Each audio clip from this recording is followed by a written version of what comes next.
Shalom, shalom à tous, bonsoir, bienvenue, donc bien-aimés dans ce live de notre page à la Maison du Salut des Nations. Donc je suis le frère et pasteur André, donc je vous parle depuis Dakar. Alors je suis bien content, je suis très content donc, de vous retrouver sur notre chaîne de cette page Facebook. Donc ce vendredi a une particularité, c'est que ce sera le dernier live de prédication donc sur cette chaîne, mais donc on aura toujours donc des programmes en direct ainsi que d'autres publications. Donc c'est juste que les prédications donc se feront au niveau de notre cellule et qui sera certainement transmis également donc sur cette chaîne. Donc je vous transmets tous la paix du Seigneur, que la paix du Seigneur soit avec vous. Donc je rappelle que la Maison du Salut des Nations donc, est un ministère donc, apostolique et prophétique établi au Sénégal, donc précisément à Dakar.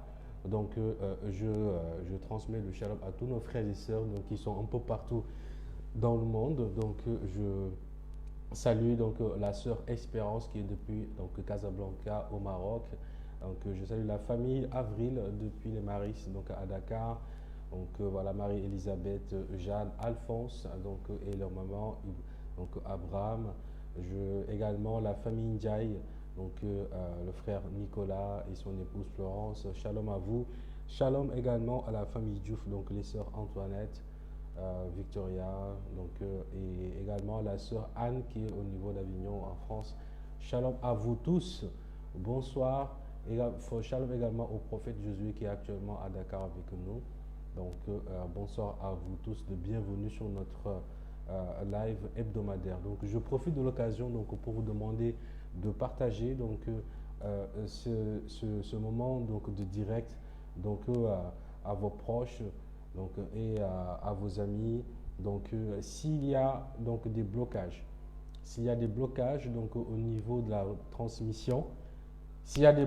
au niveau de la transmission, alors j'ai mis en casque tout simplement pour permettre au micro, pour que tout le monde puisse m'entendre. Donc je ne sais pas si le son est bon. Est-ce que le son est bon? Si le son est bon, vous faites. Voilà. Si c'est faible, je vais enlever tout simplement le casque. Si le son est faible, je vais enlever le casque. Donc il n'y a pas de souci. Alors mettez-moi en commentaire si le son est bon avec le casque ou bien si je dois l'enlever. Amen. Voilà. Donc ce soir nous allons partager le message qui concerne les persécutions. Les persécutions des enfants de Dieu, que les enfants de Dieu subissent, que les serviteurs de Dieu subissent en général. Donc on va partager sur cela. Alors on me signale que le son est faible, donc je vais enlever le casque et je vais parler à voix haute. Je pense que c'est bon maintenant. Est-ce que le son est bon maintenant pour ceux qui m'entendent?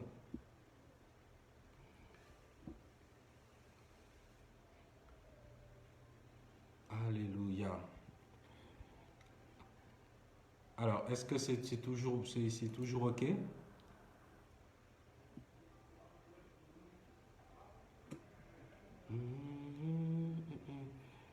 Amen. Merci Seigneur pour ce moment d'adoration, pour ce moment de partage. Père, je te rends grâce, je te dis merci pour tout ce que tu es en train de faire. Merci d'avoir réuni tes enfants, merci d'avoir disposé notre temps afin de pouvoir partager ta parole. Seigneur, je prie au nom de Jésus que tu prends le contrôle de ce temps de partage, que tu me couvres, Seigneur, que tu me remplis du Saint-Esprit, afin que tout ce qui sortira de ma bouche, Seigneur Jésus, que soit tienne. Amen. Shalom les frères et sœurs. Donc je disais que ce soir nous allons partager le message qui concerne les persécutions. Amen. Donc bien aimé, j'ai envie de vous dire que la persécution est tout simplement une promesse du Seigneur comme le Seigneur nous a promis donc la gloire, donc la paix et la victoire en toutes choses. Alléluia. Donc j'aimerais dire à un frère et à une sœur que la persécution n'est pas forcément une mauvaise chose. La persécution, c'est une bonne chose. Nous allons voir cela donc avec la parole de Dieu. Et je suis sûr que donc à la fin de ce message, donc bien-aimé, donc tu pourras aimer donc tout ce temps où tu es passé par la persécution et tu pourras pouvoir aimer toutes les personnes que Dieu a utilisées pour te persécuter. Alléluia. Donc le message, donc le Seigneur veut parler à quelqu'un. Le Seigneur veut parler à quelqu'un pour lui dire, mon fils et ma fille, la persécution fait partie de la vie. La persécution fait partie tout simplement donc de cette étape importante donc pour la maturité donc des enfants de Dieu. Alléluia. La Bible et le dictionnaire définissent la persécution comme ceci. La persécution, c'est un type d'oppression. C'est un type d'oppression consistant à appliquer à une personne ou à un groupe de personnes des mesures ou des traitements injustes, violents ou cruels pour des raisons d'ordre idéologique, politique, religieux, sexuel ou encore racial. Donc, en gros, pour paraphraser ou pour condenser, la persécution, c'est tout simplement un type d'oppression pour des raisons d'ordre idéologique, c'est-à-dire que pour des idées qu'une personne, qu'un groupe de personnes défend, que ce soit donc juste des idées, que ce soit donc dans le domaine de la politique, que ce soit d'ordre religieux, que ce soit également d'ordre sexuel, comme ça se fait actuellement dans le monde, donc les homosexuels et tout ça, ou encore donc racial, donc avec tout simplement donc le problème racial que nous connaissons, le racisme donc qu'on connaît en Europe et un peu partout donc dans le monde. Donc la persécution, c'est l'ensemble de toutes ces oppressions qui soient injustes donc à ces personnes, à ces groupes de personnes. Alléluia. Le Seigneur nous dit que le chemin, donc la promesse de Dieu est tout simplement que, bien sûr que nous aurons la gloire et la victoire donc en toutes choses, mais ce sera avec donc des persécutions. Donc la persécution fait partie une partie intégrante donc de l'évolution de la vie d'un enfant de Dieu, mais aussi donc dans la vie de n'importe quel homme sur la terre. Alléluia. Mais ce qu'il faut savoir, c'est déjà donc pourquoi donc Dieu permet donc qu'on soit persécuté. Pourquoi on devrait être persécuté. Amen. Nous allons voir également quelle attitude donc tenir lorsqu'on est persécuté. Comment un enfant de Dieu doit se comporter. Comment un enfant de Dieu doit vivre la persécution. Comment un enfant de Dieu quelle attitude doit-il avoir donc lors de la persécution. Alléluia. Sachez que donc dans la vie, donc tout n'est que des saisons. Il y a la saison pour tout. Il y a le temps pour semer, il y a le temps pour récolter.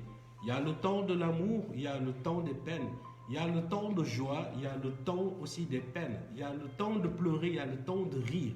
Il y a un temps donc pour se marier, il y a un temps pour être célibataire, il y a un temps pour mourir. Il y a un temps pour tout, bien-aimé. Il y a un temps pour être persécuté. Alléluia. La persécution, c'est tout simplement une promesse de Dieu. Et à la fois, c'est une bénédiction. Pourquoi, bien-aimé? Parce que la persécution, c'est une bénédiction pour l'accomplissement de la promesse de Dieu. Car il dit que son juste vivra par la foi. Et la foi a besoin tout simplement d'être galvanisée. La foi a besoin d'être bousculée. La foi a besoin d'être testée. La foi a besoin de grandir. Et comment Dieu va faire? Dieu va permettre que tu sois persécuté. Alléluia. Donc la persécution, bien-aimé, c'est donc le moyen que Dieu va utiliser et va permettre à Satan et à ses alliés de pouvoir te bousculer, de pouvoir te remuer, de pouvoir tout simplement te mettre dans des situations afin que ta foi soit mise en évidence, afin que ta foi donc puisse être testée, afin que ta foi puisse être raffermie. Bien-aimé, la persécution est une bonne chose, je vous le dis. Peu importe donc la manière dont vous le prenez, parce que nous, ce qui nous fatigue, je dis tout le temps que ce qui nous fatigue, nous, les Africains, c'est l'interprétation que nous avons de la parole de Dieu. À un certain moment, pour certains, la persécution est une très bonne chose. Regardez ce qui se passe dans le monde avec les islamistes, donc ceux qui se faisaient exploser.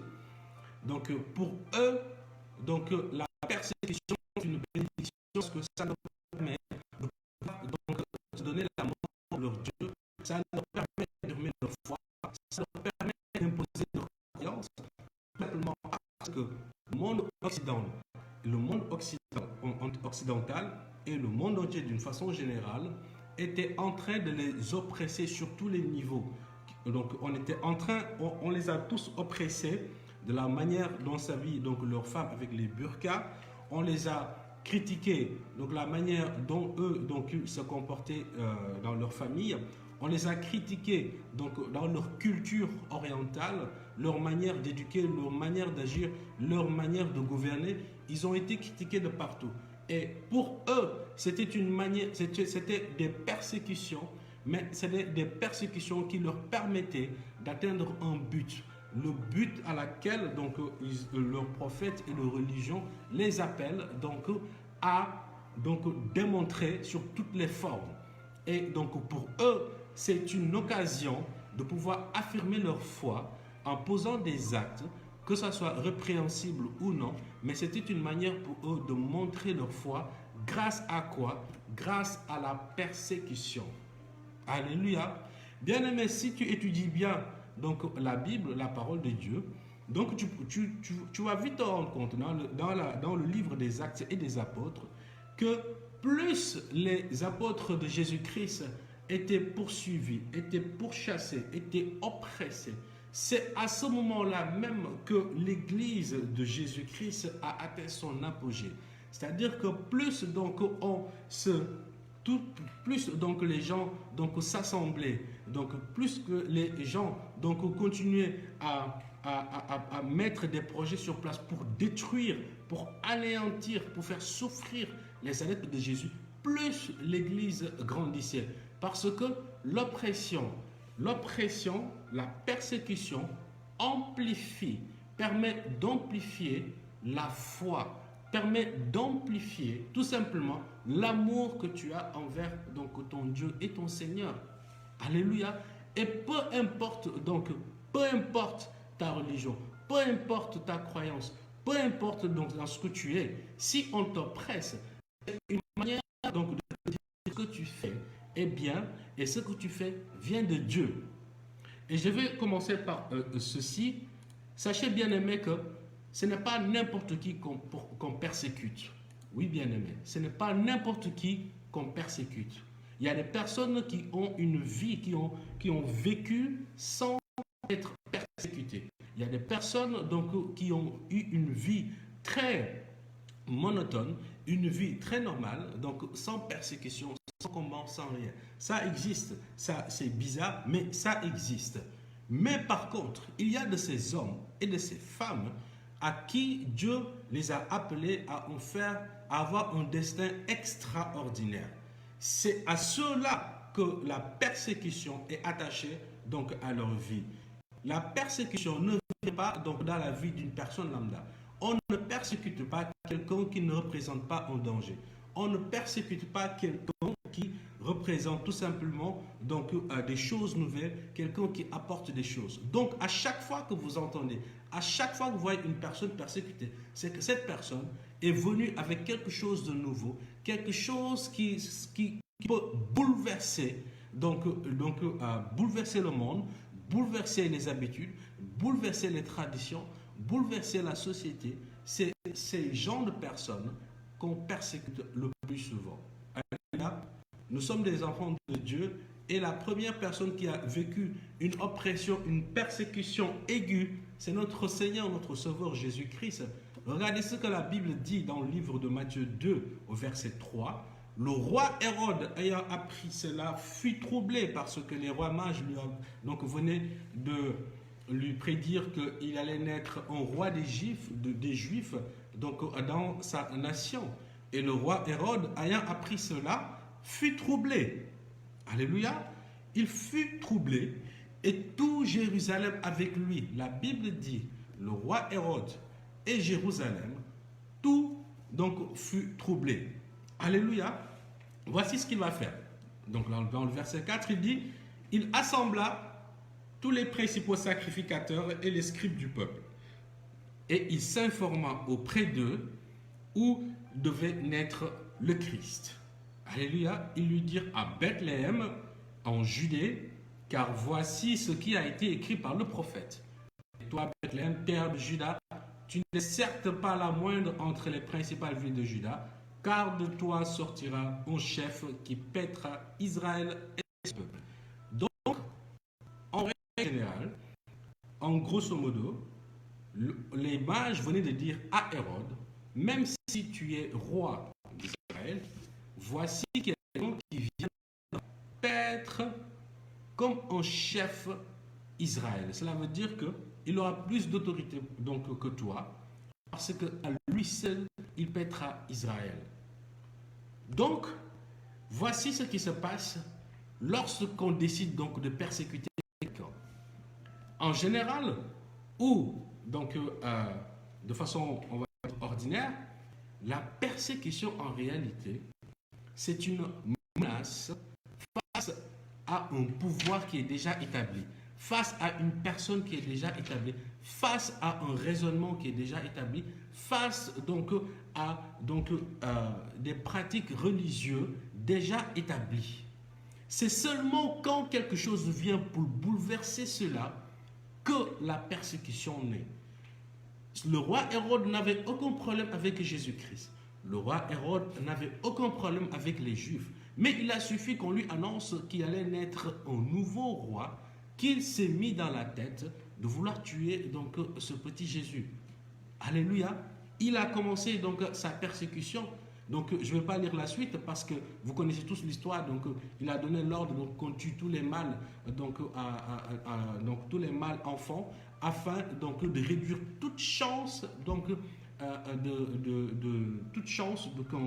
que le Sauveur, notre Jésus-Christ, puisse grandir.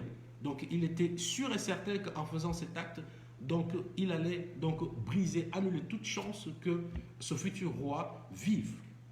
Donc, bien-aimés, la persécution, c'est tout simplement le moyen que Dieu utilise pour faire bouger les choses, pour te faire bouger, mais aussi pour t'annoncer une chose, que tu es venu pour faire de grandes choses sur la terre. Alléluia. On ne persécute pas n'importe qui. On persécute celui qui a un grand destin. On persécute celui qui amène le changement. On persécute celui qui vient déraciner les choses existantes pour mettre des choses nouvelles. Satan ne voulait pas se laisser faire. Satan savait que si le Christ venait, son royaume serait détruit, son royaume serait menacé. Donc il n'a pas perdu de temps. Il a tout fait pour que Hérode puisse tuer tous les nouveau-nés. Il ne va pas perdre de temps, il ne va pas regarder que ce petit grandisse et qu'il fasse des ravages. Ce n'est pas possible. Bien-aimé, si on te persécute, regarde bien dans ta vie. Il y a quelque chose que tu as enfanté, il y a quelque chose, un projet, un style de vie, un mode de vie, quelque chose que tu veux apporter dans ta famille. Si on te persécute dans ta famille, c'est parce que tu veux ramener quelque chose de nouveau, quelque chose qui fait peur, quelque chose qui menace la stabilité, qui menace l'autorité qui est dans ta famille. Alléluia.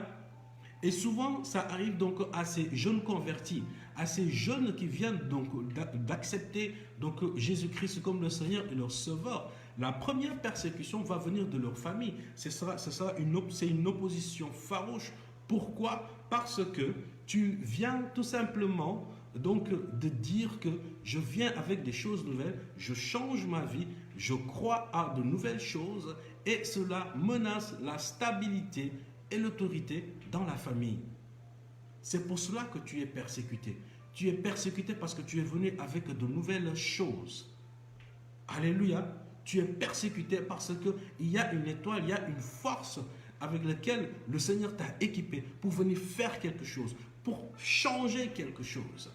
C'est pour cela que Jésus-Christ a été persécuté, parce que Jésus-Christ est venu et a trouvé la religion, il a trouvé la loi, mais il fallait donc qu'il transmette la grâce, parce que lui-même, il est la grâce. Alléluia. La Bible dit qu'ils ont reçu donc la loi avec Moïse, et Jésus-Christ est venu avec la grâce.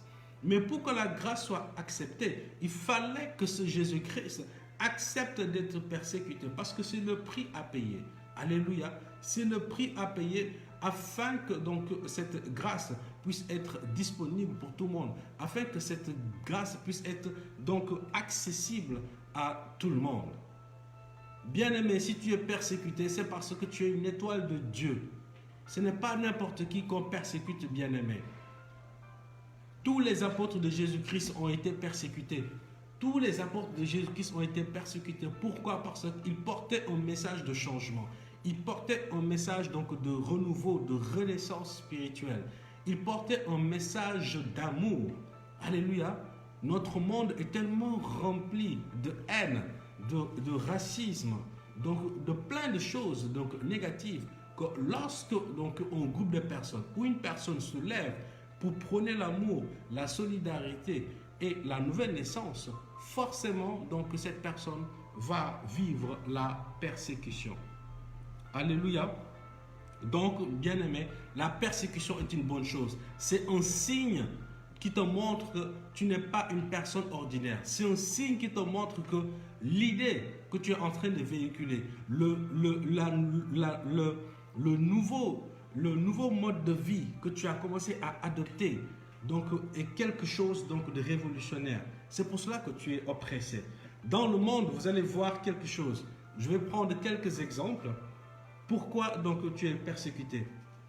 Dans le monde, surtout dans la politique, regardez bien ceci. À chaque fois, il y a quelqu'un qui vient avec de nouvelles idées. Quelqu'un qui vient avec des idées qui menacent l'autorité qui est déjà présente. Automatiquement, cette personne devient un opposant et cette personne est non seulement critiquée, mais persécutée de partout. Donc, je suis au Sénégal et donc il y a aussi un homme politique qui se dit persécuté parce qu'il est contre le gouvernement actuel et que ses idées menacent donc tout simplement donc, les intérêts donc, de certains qui sont au pouvoir. Donc, c'est normal que cette personne soit persécutée de toutes parts, qu'il soit traqué de toutes parts, qu'il soit coincé de toutes parts, parce qu'il porte un message donc, qui vient défier l'autorité qui est déjà présente. Alléluia. C'est pour cela, bien-aimé, que tu es persécuté. La persécution donc, te montre que tu es une personne importante. La persécution te montre que tu es une personne avec de grandes ressources, avec un grand avenir. Regardez cet exemple. Je vais vous donner un exemple. Aujourd'hui, tout le monde aime les bijoux. Tout le monde aime donc toutes les sortes de bijoux, que ce soit en argent, en or ou en diamant. Mais regardez bien ceci. Tout le monde donc sait que ces matières, ce sont des matières qui sont très enfouies donc sur la terre. Il est très difficile donc d'extraire de l'or donc dans le sol, sous le sol. C'est un travail très compliqué qui nécessite beaucoup d'investissement. C'est un travail qui nécessite beaucoup de travail, beaucoup de sacrifices. Parfois, certains même ils perdent la vie. Mais lorsque donc cet or donc est trouvé, l'or doit être non seulement fondu, ensuite on doit lui donner une forme. Alléluia. On doit lui donner une forme. Et qu'à la fin, à la finition, cela devient un bijou. Mais regardez ces trois étapes. La première étape, donc, c'est que déjà, elle devait être trouvée et extraite. La deuxième étape, c'est qu'elle devait être fondue. Et la troisième étape, c'est qu'elle devait donc prendre une forme artistique afin que ça soit donc un produit de luxe. C'est seulement à partir de ce moment-là qu'on pourra le présenter comme un produit de luxe à grande valeur. Alléluia. Bien-aimé, la persécution est semblable à l'étape de l'extraction donc de l'or et donc à l'étape donc où il doit être fondu pour qu'elle ensuite prenne une forme. En réalité, la persécution, c'est le moyen que Dieu donc utilise pour te former. Dieu va permettre que Satan et ses alliés puissent donc te déstabiliser, qu'ils puissent donc te toucher, qu'ils puissent donc toucher tes finances. Si tu es un homme d'affaires, Dieu va permettre que donc tu perdes certains contrats. Ou bien tout simplement, tu vas être abandonné par certains collaborateurs. Ou tout simplement, il y aura des choses que tu vas mal faire. Pourquoi? Parce que tu es venu avec de nouvelles idées. Alléluia. Tu es venu avec de nouvelles idées pour changer les choses. Parce qu'il y a un nouveau business que tu vas imposer dans le marché, que personne ne connaît. Maintenant, tout le monde se lève pour donc te persécuter et te dire que ce que tu fais n'est pas bien, ce que tu fais vient déstabiliser donc l'activité. Et c'est normal que tu sois persécuté. Alléluia. Tu es dans ta famille, tu as choisi une autre voie donc, que tout le monde. Donc subitement, tu es devenu l'ennemi numéro 1. Tu es devenu donc la brebis galeuse, le petit canard. Et tout le monde dit que tu es celui qui va diviser la famille. Tout simplement parce que toi, tu ne veux pas épouser le type de femme qu'on épouse souvent dans la famille. Ou tu veux épouser un homme qui vient donc d'une autre ethnie, qui vient d'un autre pays, qui vient d'un autre continent, ce qui ne se fait pas dans ta famille. Du coup, tout le monde se lève pour te persécuter. Pourquoi? Parce que tu es venu avec de nouvelles choses. Tu es venu faire de nouvelles choses qui ne fait pas partie de l'histoire de la famille. C'est pour cela qu'ils se sont levés pour te persécuter.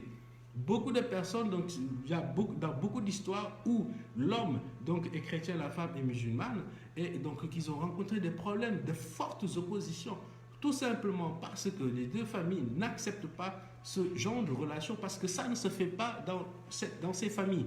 Donc, ils sont persécutés parce qu'ils ont tout simplement brisé la règle.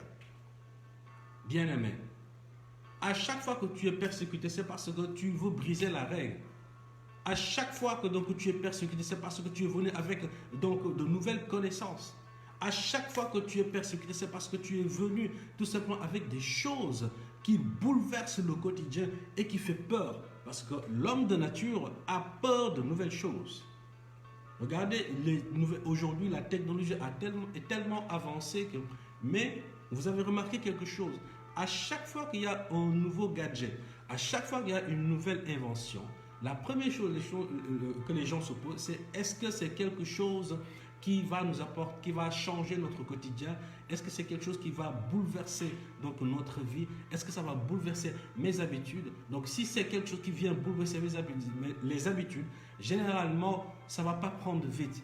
Parce qu'il faut que les gens prennent quand même le temps d'accepter ce changement pour finalement adhérer donc, à ce type de projet. C'est la nature humaine.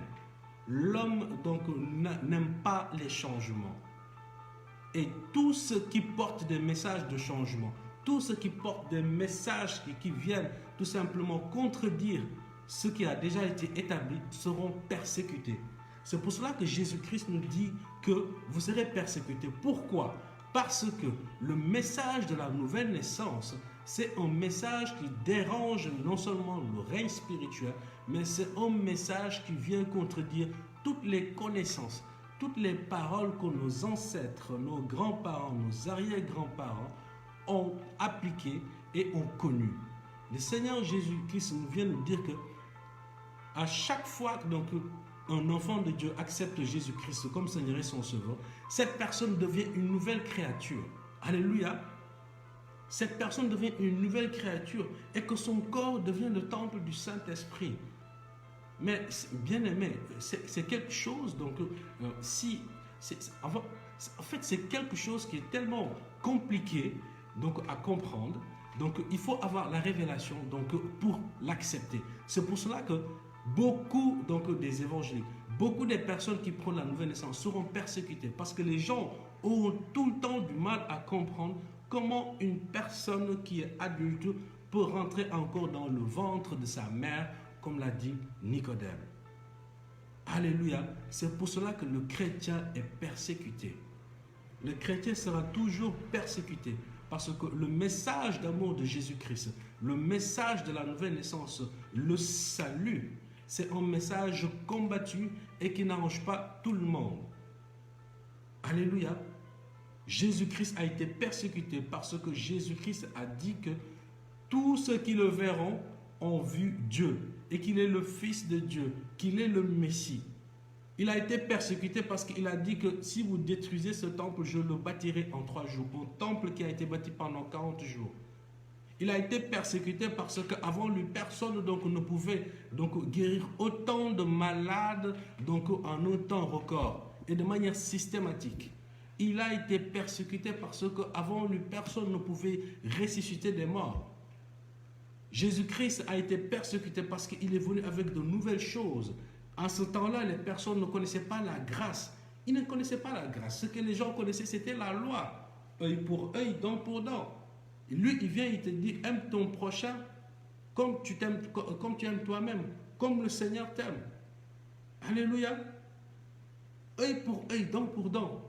Et lui, il vient, il dit que tu dois aimer tes ennemis. Mais ce n'est pas possible. C'est deux choses donc très différentes. Voilà pourquoi il a été persécuté. Et tous ceux qui sont avec lui, tous ceux qui adhèrent à ce message, tous ceux qui portent le message de l'évangile seront persécutés parce que les gens auront toujours du mal à comprendre comment donc tu peux donner la joue gauche si on te frappe avec la joue droite. Comment tu peux avoir cette capacité de pardonner même si on te fait autant de mal. Comment tu peux avoir cette capacité de dire à une personne, je déclare au nom de Jésus-Christ que tu es guéri, et cette personne donc se lève parce qu'elle était malade. Les gens auront toujours du mal à comprendre comment tu peux dire à une personne, reçois la guérison, ou bien cette personne reprend la vie et cette personne donc retrouve la vie. Les gens auront toujours du mal à comprendre cela parce que cela ne fait pas partie du raisonnement. Cela ne fait pas partie des choses que leurs ancêtres, leurs parents, leurs grands-parents leur ont enseignées. C'est pour cela que le chrétien sera toujours persécuté. Le chrétien sera toujours persécuté parce que Dieu nous a déjà dit que nous sommes de ce monde. Nous vivons dans ce monde, mais nous ne sommes pas de ce monde. Nous sommes des fils donc, du royaume céleste. Mais nous vivons sur terre. Donc notre manière de penser, notre manière de parler, notre manière d'annoncer la parole de Dieu, notre manière de prier, notre manière d'adorer ne peut pas être pareil que les enfants de ce monde. C'est aussi simple que cela. On sera toujours persécuté parce que notre vision, notre manière de faire n'a rien à voir avec ce qui se fait avec les enfants de ce monde. C'est pour cela qu'on sera persécuté. Parce qu'il y aura toujours cette contradiction. L'amour et la haine ne peuvent pas cohabiter. Alléluia. J'ai donné l'exemple donc de l'or qui a été extrait, fondu et à qui on a donné une forme jusqu'à devenir un produit de luxe. C'est la même chose également donc, comme le diamant. Pour le diamant, personne donc, ne peut juste donc, venir et extraire le diamant comme ça, c'est pas possible. C'est un travail très lourd et minutieux et très, on va dire, qui nécessite un investissement ultra lourd. Et même si on extrait donc, le diamant, il faut également donc, qu'il passe sur 5 étapes jusqu'au lavage. Et ensuite commencer à lui donner une forme. Et c'est ainsi que donc, le diamant commence à avoir une valeur.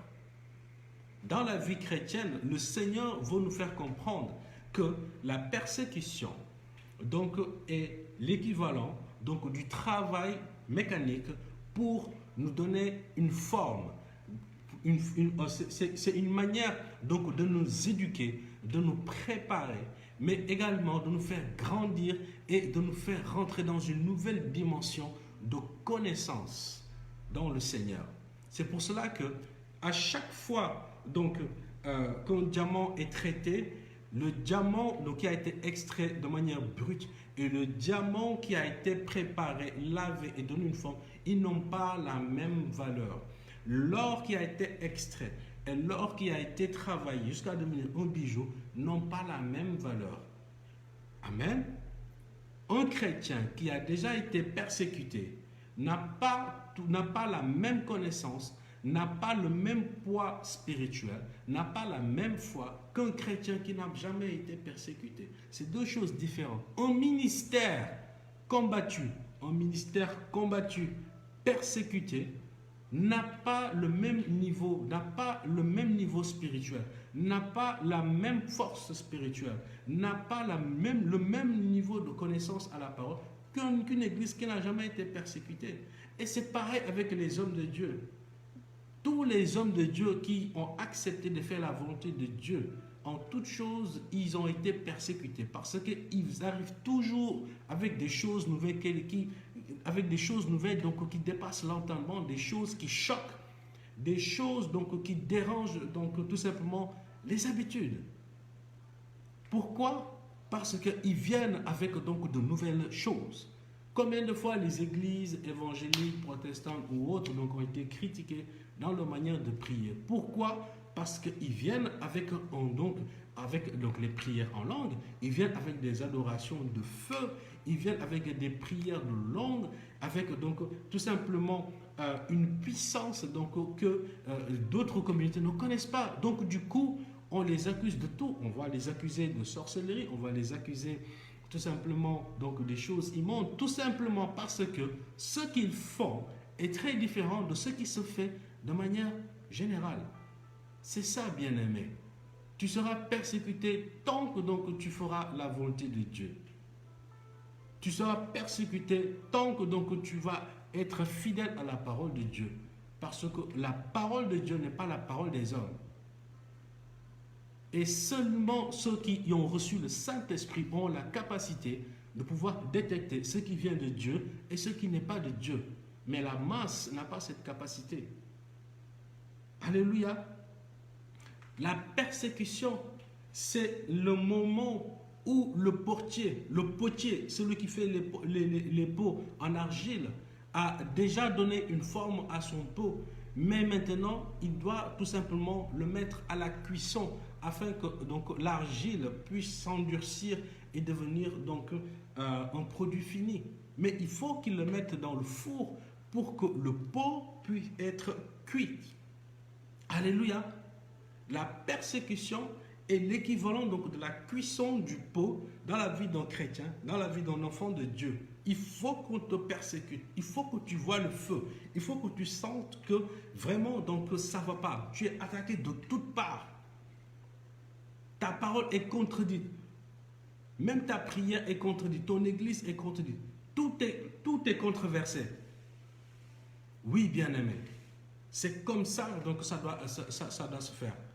Et Dieu aime ça. Dieu veut que tu traverses donc cette étape. Dieu veut que tu acceptes surtout cette étape de ta vie.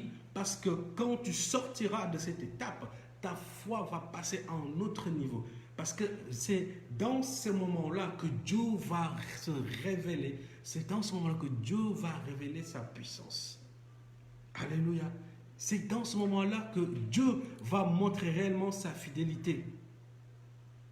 Il dit dans la parole, dans Marc 10, il dit, je vous le dis en vérité, il n'est personne qui, ayant quitté à cause de moi et à cause de la bonne nouvelle sa maison, ou ses frères, ses sœurs, sa mère ou son père, ses enfants ou ses terres, ne reçoivent au centuple présentement dans ce siècle, des maisons, des frères, des sœurs, des mères, des enfants et des terres, avec des persécutions, et dans le siècle à venir, la vie éternelle.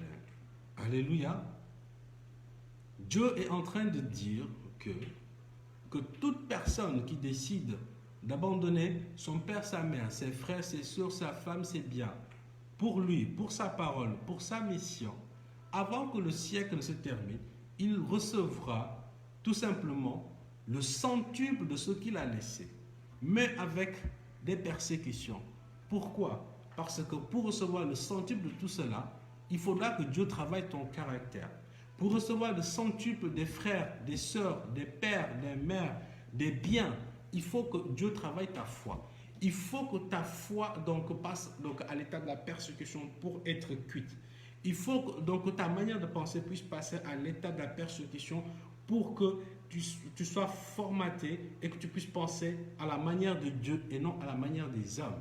Il faut que tes habitudes, ton style de vie puisse passer à l'étape de la cuisson, comme le potier, qui est la persécution, afin que lorsque tu traverseras cela, tu pourras vivre, tu pourras penser comme Dieu, comme un enfant de Dieu. Parce qu'un enfant de Dieu pense, parle comme Dieu et non comme les enfants du monde. Du coup, la parole d'un enfant de Dieu et la parole d'un enfant du monde aura tout simplement une différence. Donc il y aura opposition. C'est très normal.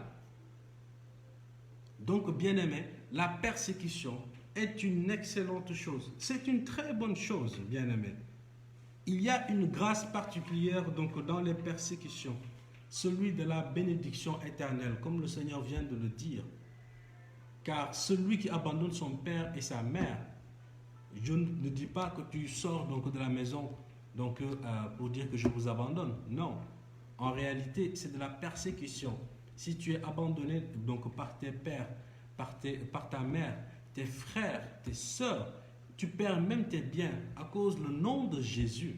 Dieu te dit, à cause de ces persécutions, tu recevras au centuple les pères, les mères, les sœurs et les biens dans le même siècle. Ça veut dire que tu ne mourras pas sans voir toutes ces choses. Tu ne mourras pas sans voir ces choses, bien-aimé. La persécution est une très bonne chose. N'aie pas peur de la persécution.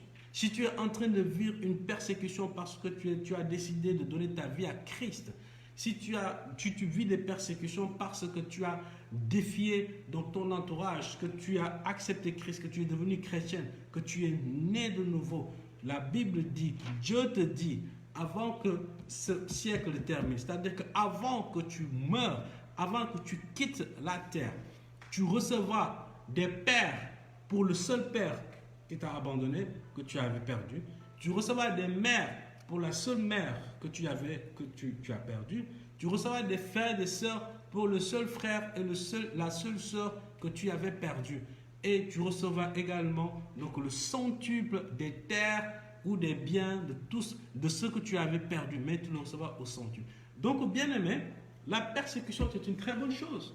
La persécution donc, permet de multiplier au centuple tout ce que tu as perdu.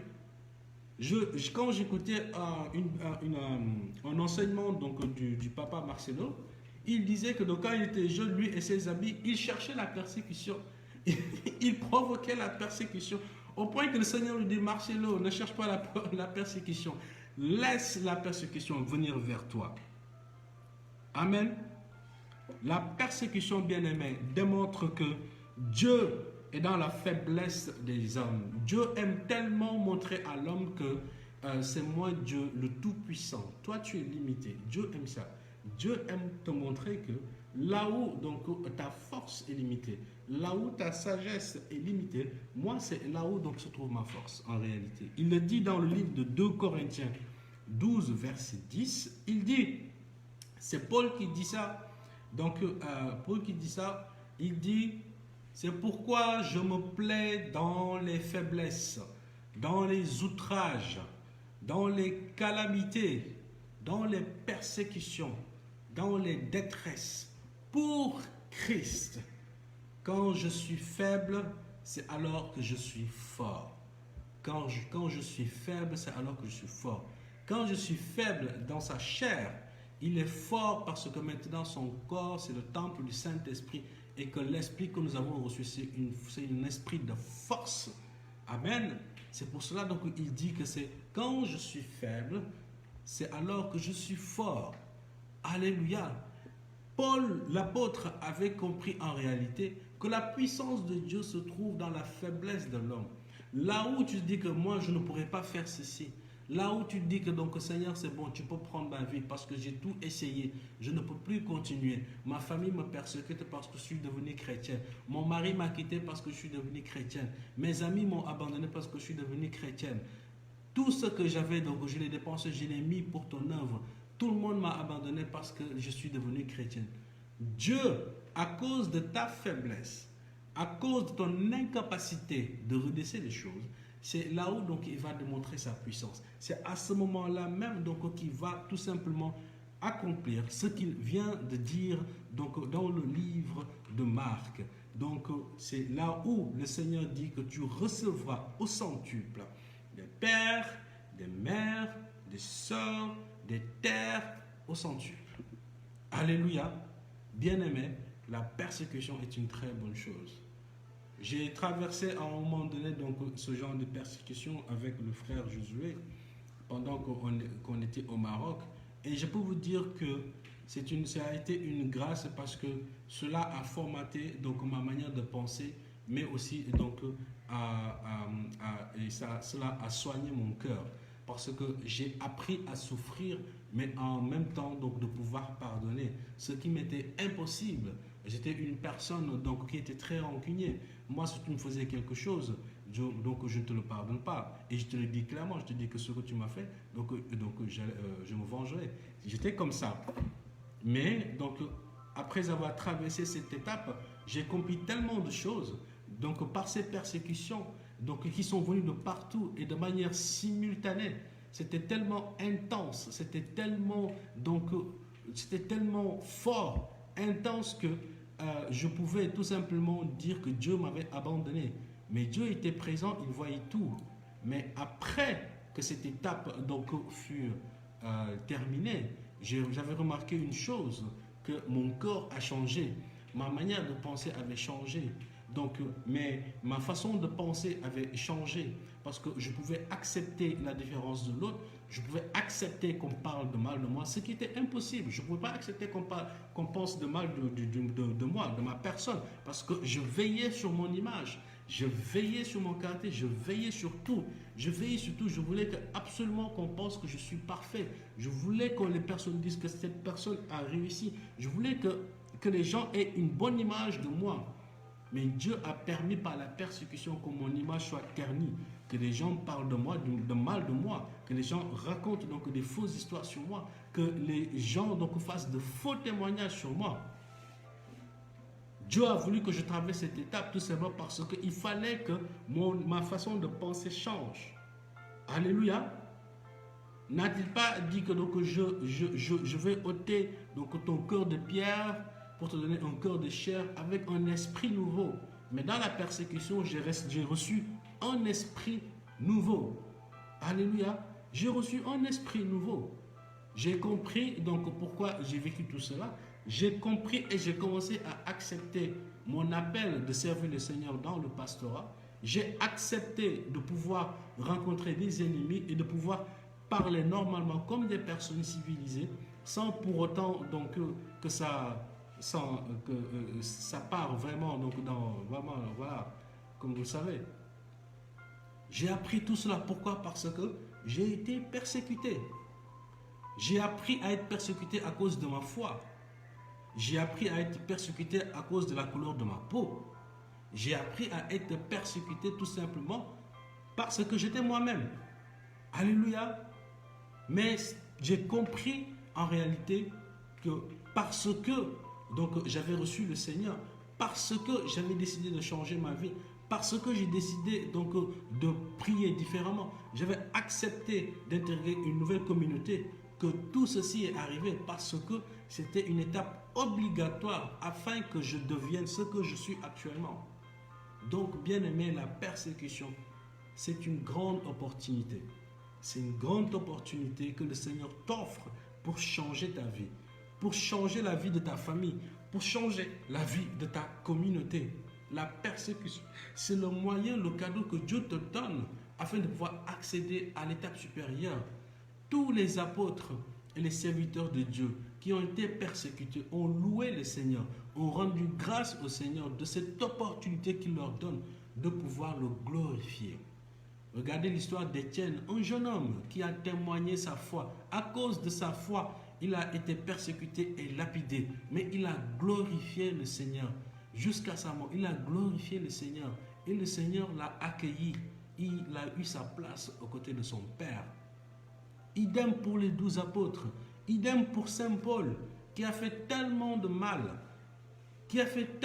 mal, en pensant bien faire, Mais lorsqu'il a donc reçu le Seigneur et qu'il a décidé de prendre le chemin contraire de ce qu'il avait pris au début, il a été persécuté. Il a été persécuté parce que le Paul qu'on connaissait est différent du Paul donc, qui est revenu de Tarse. Alléluia. Il a été persécuté parce qu'il a tout simplement remis en question tout ce en quoi sa famille, sa communauté, son pays avait cru pendant des siècles. Bien-aimé, la persécution est une très bonne chose. C'est une très bonne opportunité. C'est aussi généralement donc, la chose que Dieu utilise pour te bénir. Regardez ce qui s'est passé avec l'histoire de Job.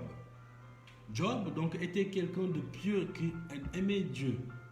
Job donc était quelqu'un donc qui respectait la parole de Dieu, qui craignait Dieu, mais en plus qui aimait Dieu. Quand Dieu a voulu bénir Job, il a permis à Satan de l'attaquer par la maladie, de séparer sa famille, de détruire ses biens et de le rendre malade. Mais Job donc a tenu ferme à sa foi. Et la Bible dit que donc, Dieu l'a tellement béni qu'il a reçu donc un peu plus de centuple de ce qu'il avait déjà. Alléluia.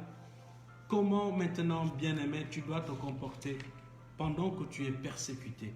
Quelle attitude tu dois avoir? La première chose, c'est que tu dois avoir la foi. Tu dois avoir la foi en ce que le Seigneur t'a dit. Tu dois avoir la foi de ce que Dieu a déclaré sur ta vie. Qu'est-ce que Dieu t'a promis? Qu'est-ce que Dieu a déclaré sur ta vie? Tu dois rester ferme, s'accrocher à la parole de Dieu. Et c'est la seule arme que tu as pour vaincre donc l'ennemi, pour vaincre les accusations, pour vaincre la persécution. Si tu n'es pas armé de la foi, tu ne sortiras pas de la persécution. Ou bien la persécution donc, va durer beaucoup de temps dans ta vie.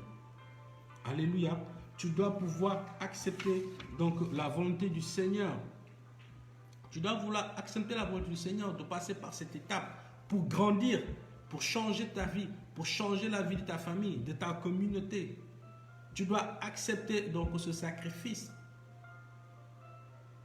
Il y a toujours des personnes que Dieu utilise pour rentrer dans une famille, mais il faudra quand même que cette personne accepte ce fardeau. Bien-aimé, tu dois pouvoir accepter donc ce fardeau et donc agir comme l'a fait Job, c'est-à-dire rester toujours obéissant, rester toujours fidèle à la parole de Dieu. C'est ainsi, bien-aimé, que tu verras la gloire de Dieu. Parce que l'étape qui suit de la persécution, c'est la gloire éternelle. Jésus-Christ avait compris qu'à Gethsemane, qu'il lui restait qu'une seule dernière étape, celui donc de monter et de mourir à la croix pour accéder à la gloire éternelle. Parce que avant que Jésus-Christ venait, on connaissait Jésus-Christ seulement sous le nom du Messie et rien d'autre.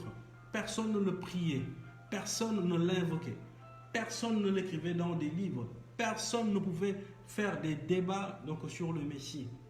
Mais lorsque le Seigneur a accepté d'être persécuté et de mourir à la croix, à partir de cette date, son nom résonne dans tous les pays. Son nom est écrit dans tous les sites internet. Son nom est écrit dans tous les livres du monde. Parce qu'il a accepté cette persécution. Et c'était le prix à payer pour cette gloire éternelle. Bien-aimé, aime la persécution. Aime la persécution, bien-aimé. Si c'est quelque chose qui te bloque, demande au Seigneur de te donner la foi. Demande au Seigneur de te donner tout simplement la force. Demande au Seigneur de t'équiper. Car la persécution, c'est la meilleure chose qui puisse arriver à un enfant de Dieu. C'est la meilleure chose qui puisse arriver à un enfant de Dieu. Alléluia.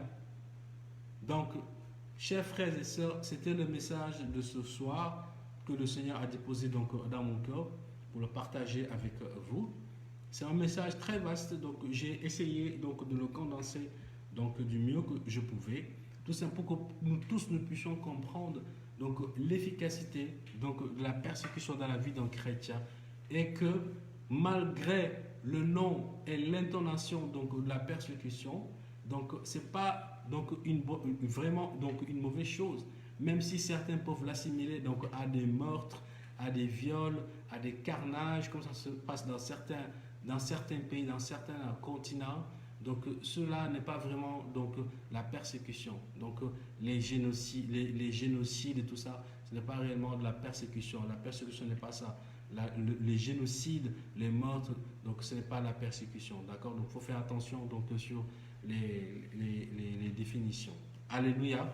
Donc bien aimé, donc ceci, c'était le message de ce soir. Donc j'étais très heureux de vous retrouver comme d'habitude. Donc l'information c'est quoi? L'information c'est que pour l'instant, donc on va réserver donc les prédications donc aux cellules. Bien évidemment, donc on mettra donc des vidéos, des news sur cette page pour que tout le monde puisse donc suivre les actualités de la Maison de Salut des Nations. Il y aura également donc d'autres rubriques, donc des émissions également où donc on pourra laisser donc des frères et sœurs participer en direct, poser des questions et tout simplement pour l'édification donc du corps du Christ. Donc j'étais très content et heureux donc de partager ce moment avec vous. Donc n'hésitez pas, ceux qui ont des questions, ceux qui veulent faire des témoignages, ceux qui ont tout simplement ou bien qui font des rêves qui n'ont pas compris, vous pouvez nous écrire donc en inbox donc sur la messagerie de cette page Facebook donc ou tout simplement celui de notre page Instagram qui porte toujours le même nom, la Maison de Salut des Nations, d'accord? Et donc on pourra donc tout simplement prendre contact avec vous et donc discuter, prier, donc voire même se rencontrer. Amen. Donc nous sommes là pour vous. Donc je vous remercie à vous tous.